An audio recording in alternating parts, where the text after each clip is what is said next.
آپ تراویح پڑھنا چھوڑ دیجیے اس مسجد میں، کہ جس مسجد میں قرآن کریم کا مذاق اڑایا جاتا ہو، کھا رہا وہ 1 گھنٹے کے اندر وہ 3 3 4 4 پارے پڑھ لیتے ہیں اس طریقے سے، اور ان کا یہ ہوتا ہے کہ بھائی پوری تراویح نماز وطر سمیت 1 گھنٹے کے اندر نمٹا دینی ہے، یہ ان کا گول ہوتا ہے، اور اب اس میں الفاظ ادا ہو رہے ہیں نہیں ہو رہے ہیں،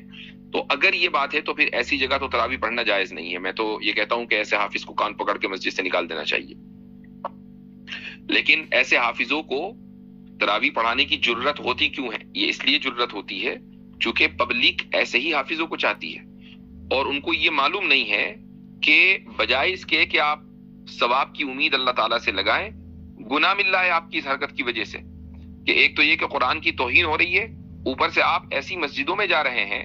یہ دیکھ کر کہ یہاں تراویح چونکہ جلدی ہوتی ہے لہٰذا اس حافظ کے پیچھے پڑھو، تو آپ نے اس توہین میں اضافہ کیا۔